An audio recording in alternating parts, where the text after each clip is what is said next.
आप सभी को मेरा प्यारा सा प्रणाम। मेरा नाम है नरेश मनवाल और स्वागत है आपका हमारे YouTube चैनल पहाड़ी हूँ मैं सुनीता मनवाल में। तो आज जो हमारे यहाँ मेहमान आ रखी थी ना अंशिका, आज हम जा रहे हैं उसे छोड़ने के लिए ऊखीमठ। तो टाइम तो बहुत ज़्यादा हो गया है, पता नहीं कितना टाइम लग जाएगा यहाँ से वहाँ जाने में, क्योंकि गाड़ी मिलना इस टाइम बहुत मुश्किल होता है। तो चलते हैं, अब देखते हैं गाड़ी मिलती है कि नहीं। ऊखीमठ मार्केट में तो पहुंच चुके हैं, लेकिन यहाँ इतनी खतरनाक वाली गर्मी पड़ रही है ना कि क्या बताएं, कुछ कहने को भी नहीं हो रहा है। इतनी तेज़ धूप हो रही है यहाँ पे। तो हमारे मनसोना में तो इतनी धूप नहीं पड़ती है भाई जितनी यहाँ पे पड़ रही है। ऊखीमठ से आने के बाद ना 1% भी मन नहीं किया मेरा वीडियो बनाने का। इतनी थकान और गर्मी लग चुकी थी ना कि मैंने सोचा यार एक बार थोड़ी देर के लिए आराम किया जाए। तो अभी हो गई है मेरी मार्केट जाने की तैयारी सब्ज़ी लाने के लिए, क्योंकि सब्ज़ी जितनी जल्दी आएगी उतनी जल्दी उसको काट कूट के फटाफट निपटाने के लिए हो जाता है। और शाम का मौसम मेरा मोबाइल तो बता रहा है कि आज ख़तरनाक वाली बारिश हो सकती है। तो अभी तक तो इस चीज़ की आशंका नहीं दिख रही है, क्योंकि अब यहाँ पे आषाढ़ का महीना शुरू हो गया है। तो इस महीने में यहाँ पे ज़्यादातर बारिश ही गिरती रहती है। तो ये मेरे अपोजिट वाले क्षेत्र है ना, इनमें तो बादल आना शुरू हो गया है, लेकिन मेरे पीछे जो दिख रहे हैं ना वहाँ पे सिर्फ अभी धूप ही खिल रखी है और हल्के फुल्के बादल हैं। और यहाँ पे ये बच्चों ने जुगाड़ करके रास्ते में क्रिकेट खेलने का जुगाड़ भिड़ा रखा है भाई।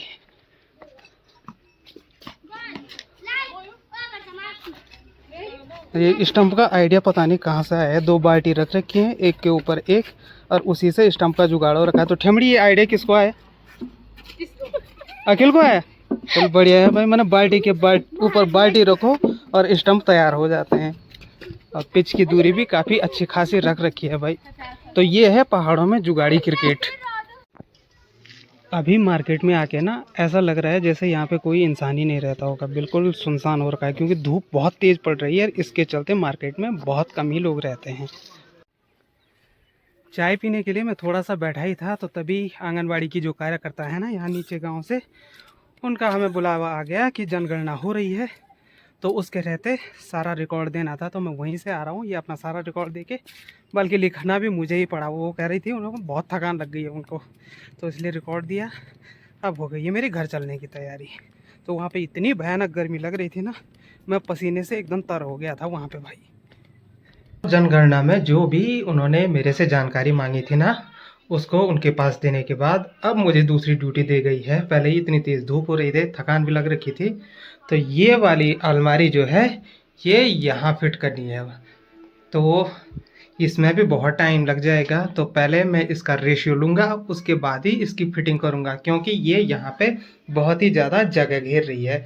तो इससे क्या हो रहा है ना कि अन्य काम करने के लिए दिक्कत आ रही है। जैसे रोटी बेलने के लिए यहाँ पे चकला नहीं आ पाता है।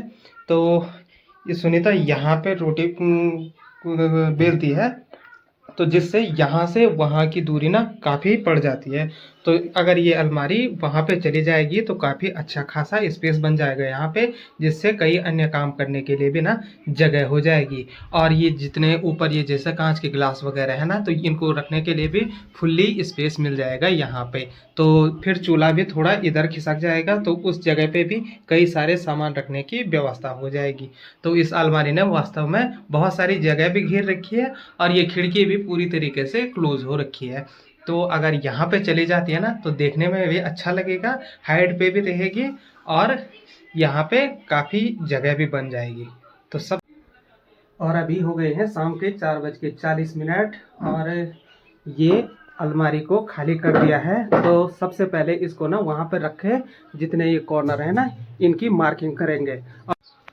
तो जब मार्किंग हो जाएगी उसके बाद ही मुझे वहाँ दीवार पे ड्रिल करने के लिए होगा, क्योंकि अगर पहले ही मैं ड्रिल कर दूंगा तो पूरा हिसाब किताब इधर उधर चला जाएगा। तो सबसे पहले मैं यहाँ पे बबल लेवल निकाल दूंगा इसका, ताकि ये सही से बैठ जाए। तो ये हैमर और ड्रिल पे मैंने बिट तो चढ़ा दी हैं। इस पर मैंने टेप भी मार रखा है कि मैंने इतना छेद करना है।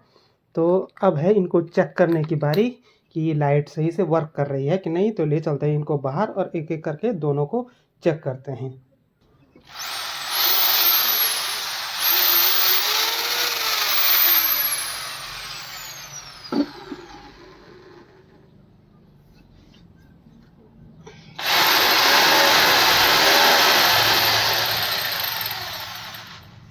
अब ले जाते हैं इनको अंदर और सबसे पहले काम शुरू करते हैं।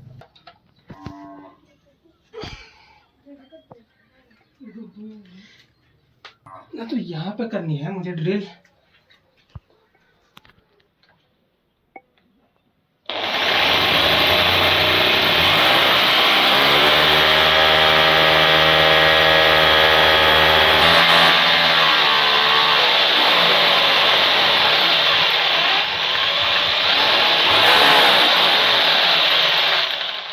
ये बहुत रिस्की काम होता है भाई, इसमें ध्यान देना पड़ता है कि कहीं चोट वगैरह ना लगे।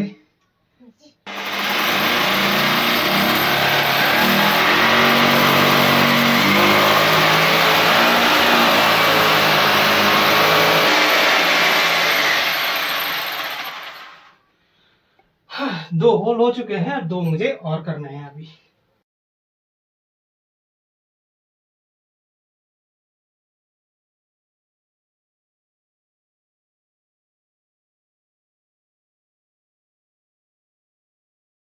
तो 4 होल कर दिए हैं, अब इनको थोड़ा सा और फैला के बनाना पड़ेगा ताकि इनमें गिट्टी बैठ जाए।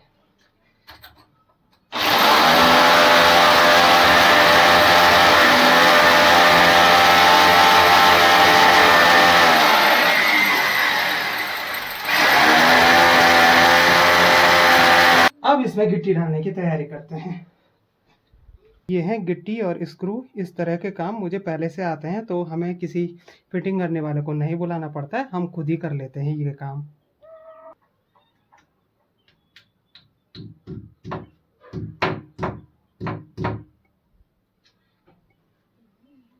तो इसमें सावधानी यही बरतनी पड़ती है, अगर छेद थोड़ा सा भी अंदर बाहर हो गया ना तो पूरी मेहनत बेकार चली जाती है, और अगर नाप थोड़ा भी इधर उधर हो गया तो।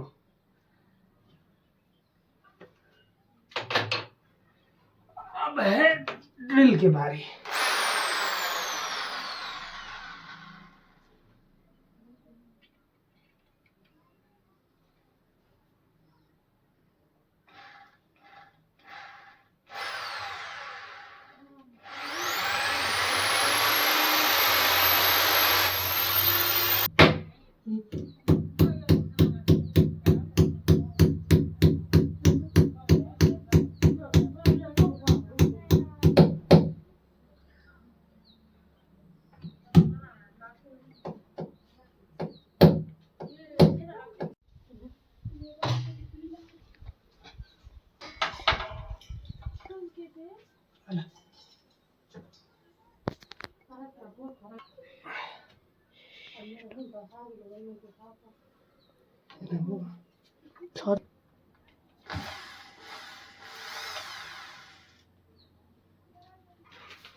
तो पसीना आ गए भाई, गर्मी बहुत हो रही है ना, इसी के चलते है। वैसे भी हैमर चलाने में बहुत ताकत लगती है, हाथ से भी दबाना पड़ता है और ड्रिल को भी संभालना पड़ता है, वरना हाथ ऐसे में आपका झटक सकता है। तो अभी भी अलमारी फिट नहीं बैठी है, थोड़ी देर की मेहनत और बाकी है उस पर।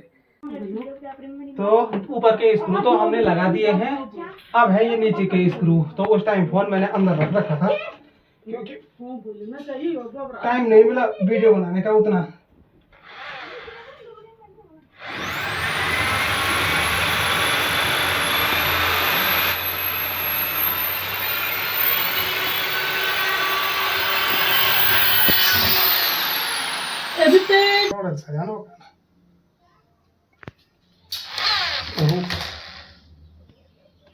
तो ये आखिरी वाला स्क्रू भी लगा देते हैं।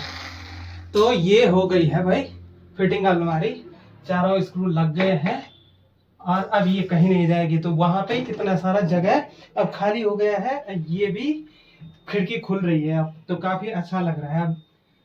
तो कहाँ किसी कारीगर को बुलाना था, 1000-2000 रुपये देने पड़ने थे, उससे बढ़िया सीखा हुआ काम ऐसा होता है ना गाइस। कोई भी काम हो सीखना चाहिए, तो ये मुझे आता था, तो इसीलिए मैंने ये पर्दों की फिटिंग भी मैंने कर रखी है इसी ड्रिल और हैमर के साथ। तो अब थोड़ी देर रेस्ट करते हैं, उसके बाद निकलेंगे मार्केट की ओर। और वो हैमर चलाने के बाद ना मेरे हाथों में अभी भी इतनी झंझनाहट हो रही है, मेरी हालत ख़राब हो गई है भाई। तो अभी मैं आ रखा था मार्केट दुकान में, तो अंदर बैठने का तो बिल्कुल मन नहीं किया। मैंने सोचा कि ऐसे ही थोड़ी देर बाहर टहलते हैं, उसके बाद सब्ज़ी पकड़ेंगे, घर निकल जाएंगे जल्द से जल्द, क्योंकि यहाँ पे रुक के कोई फ़ायदा तो है नहीं है। तो बारिश से पहले जितनी जल्दी घर निकला जाए उतना ही बढ़िया है भाई।